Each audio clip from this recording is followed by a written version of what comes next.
Dans cette vidéo, je vous propose une traduction de Jiddu Krishnamurti pour tenter de répondre à cette question. Qu'est-ce que l'illumination? Qu'est-ce que l'éveil? Petit warning simplement pour vous dire que Jiddu Krishnamurti a tendance à s'exprimer de manière assez lente et à faire des grands temps de silence entre ses phrases. Ces temps de silence, je vous invite à les observer comme une manière d'intégrer ce qui est dit et d'y réfléchir. Et certainement que ça va augmenter la qualité et la pertinence de vos commentaires. Et nous, on se retrouve de manière ponctuelle dans cette vidéo pour tenter de mettre un peu plus de clarté sur certaines de ces réflexions. À tout de suite.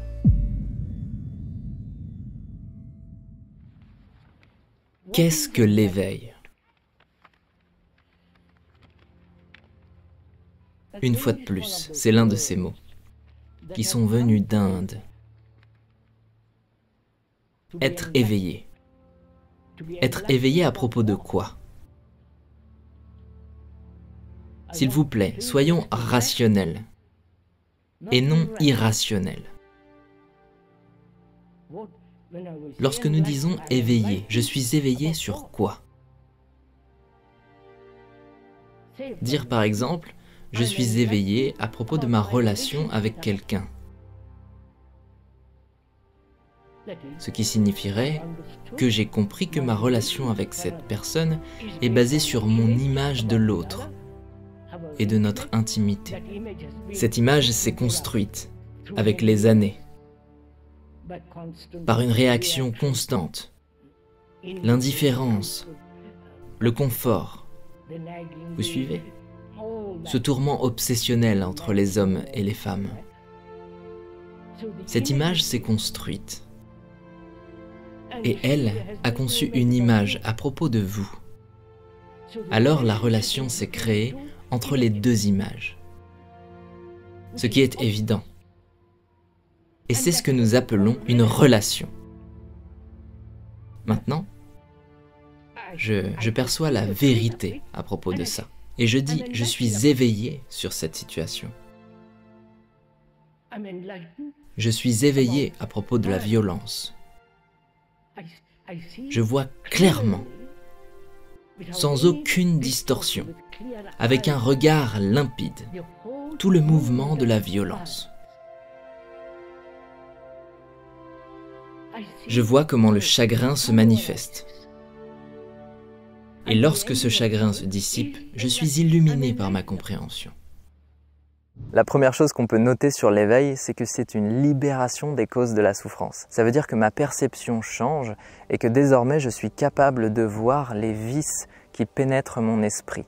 J'ai la connaissance qui me permet de ne plus laisser toutes ces toxines mentales polluer ma perception. Donc j'ai une vision claire. Et si j'ai une vision claire, je peux avoir une parole juste et adopter un comportement juste, avec des actions justes. Je peux cultiver une attitude sage et adopter certaines vertus humaines. Dans cette idée de la clarté, il y a aussi cette idée de l'illumination. La plupart du temps, c'est pas ce qu'on veut dire. Et peut-être qu'on a tort.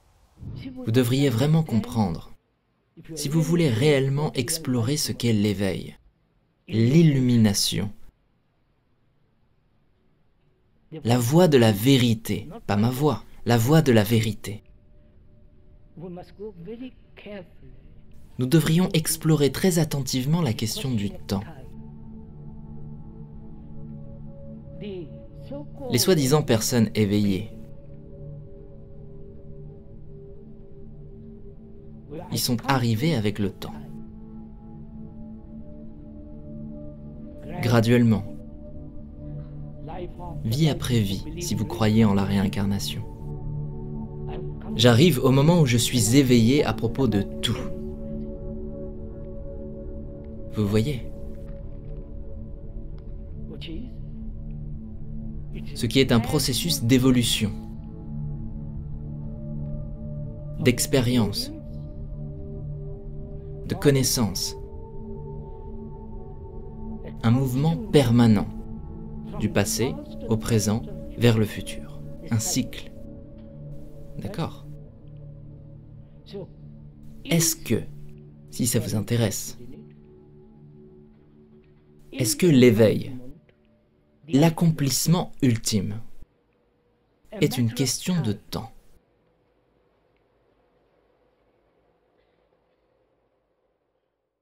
Est-ce un processus gradué?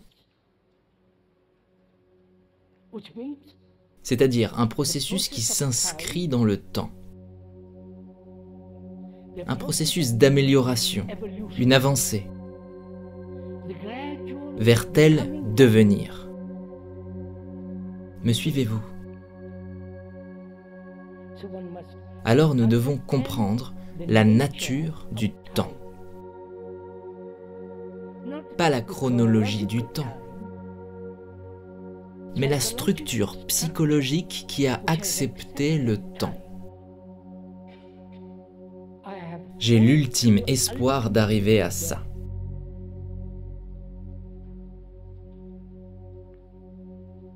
Le désir, qui est en partie de l'espoir, en fin de compte dit « je vais y arriver ». Et les soi-disant personnes éveillées, mais qui ne le sont pas. Parce que dès l'instant où ils se disent éveillés, elles ne le sont pas.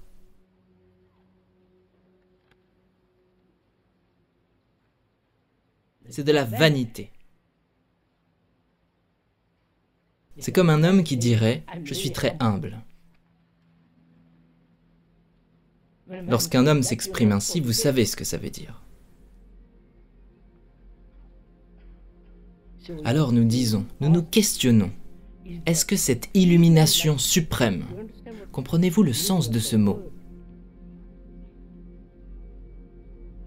Un esprit qui n'a pas de conflit, aucun sens de l'agressivité, de la poursuite, du devenir, de l'obtention.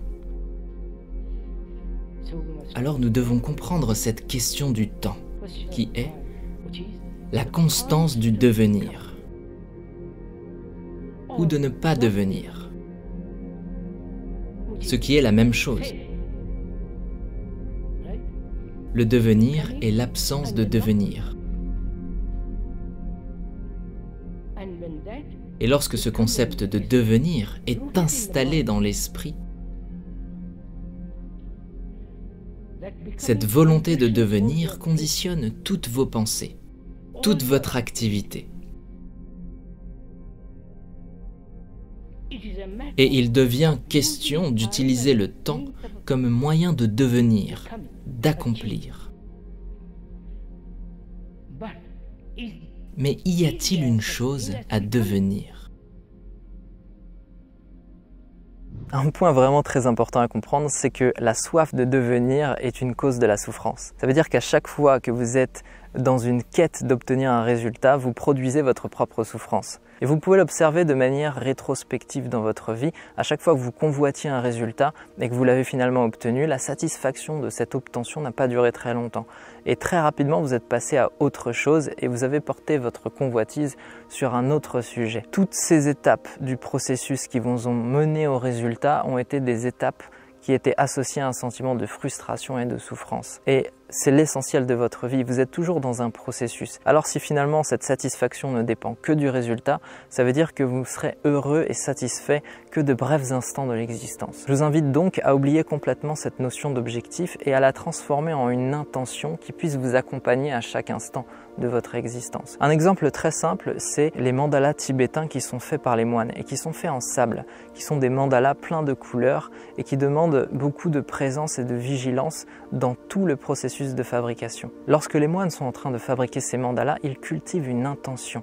Ils sont dans la répétition la plus fine et la plus juste possible d'un geste qualitatif avec une intention très claire qui est de maintenir la vigilance et la précision tout au long du processus. Et donc plutôt que de faire dépendre leur satisfaction de la réalisation parfaite d'un mandala, eh bien ils rentrent en harmonie avec leur intention et cultivent cette intention tout au long du processus.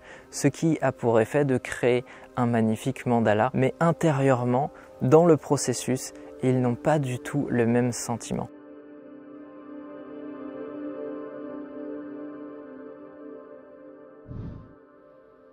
Je suis violent. Je veux devenir non violent. Ce qui revient à être une idée. Je projette l'idée de ne plus être violent.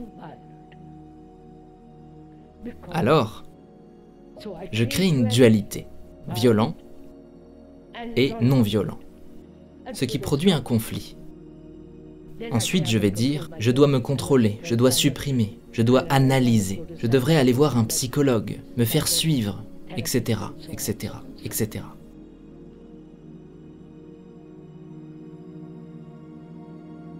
Sans créer d'opposé. La non-violence. La violence est le fait, pas la non-violence. D'accord? Le fait.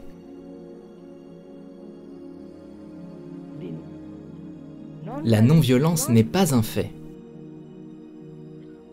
Si vous comprenez ça, la vérité à propos de ça,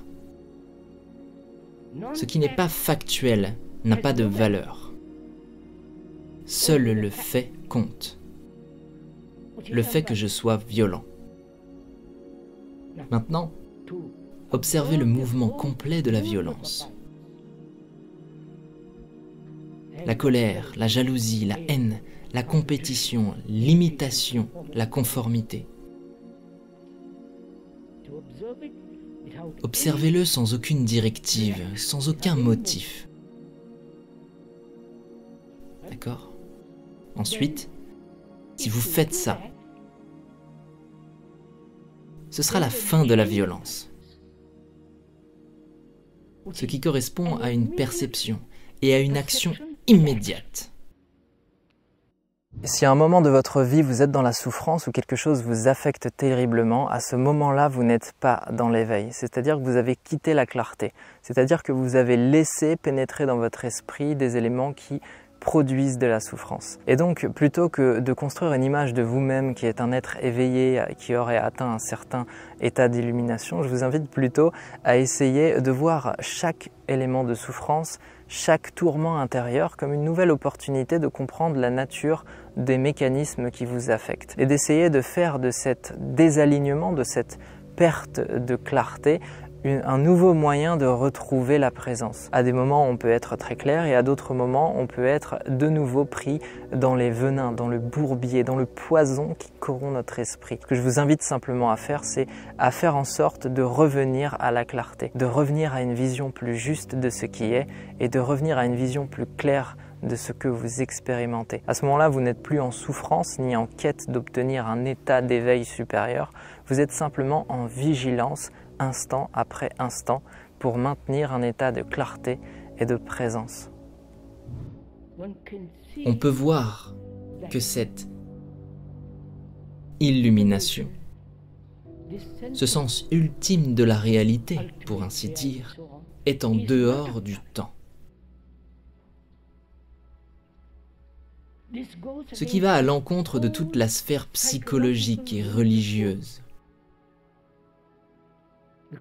Les chrétiens avec leurs âmes, avec leur sauveur, avec leur éternité, etc., etc.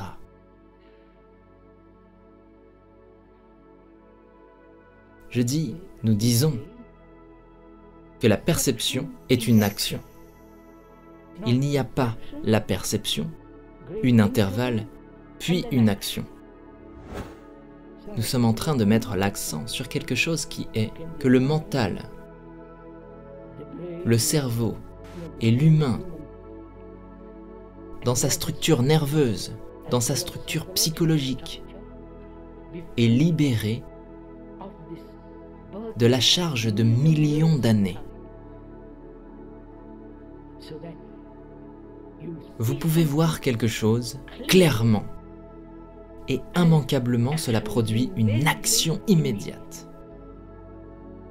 Et cette action sera rationnelle et non irrationnelle. Cette action peut être expliquée logiquement, sainement.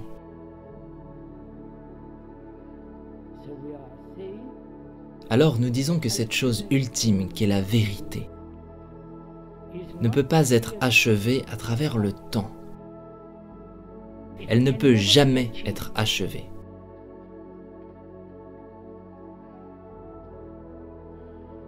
C'est là où ce n'est pas là.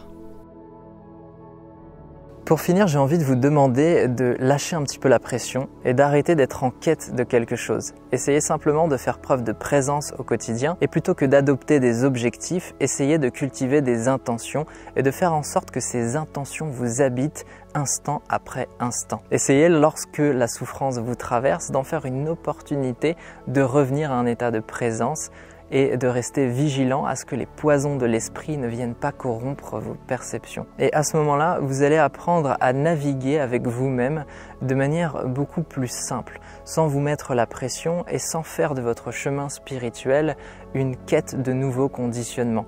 Parce que le risque, c'est de chercher une voie d'expression spirituelle parce qu'on n'est pas satisfait par notre vie et donc on va chercher dans notre intériorité une manière de nous créer une nouvelle identité. Et finalement, ce qu'on pourrait appeler l'éveil spirituel ou l'illumination est un retour à la clarté. Et un retour à la clarté, c'est simplement aussi comprendre les mécanismes d'illusion qui produisent la souffrance. Mais comprendre les mécanismes d'illusion qui produisent la souffrance de qui? La souffrance de l'ego. Et donc cet ego, c'est aussi comprendre qu'il n'a pas vraiment de consistance, qu'il n'a pas d'existence propre. Et que tout ceci est un marasme qui peut disparaître dès l'instant où on en prend conscience. À partir du moment où je vois en face de mes yeux se dessiner clairement l'illusion, elle se dissipe et tout redevient parfaitement clair. Et c'est ça, être éveillé.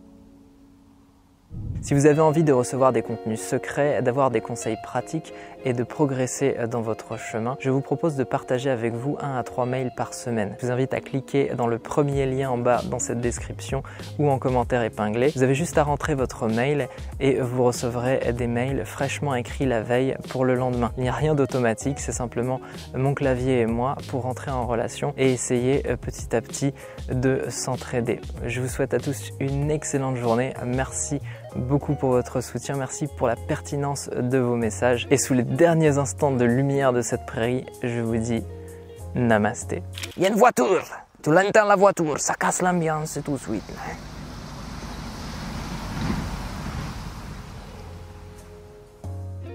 Ils sont pas contents du tout.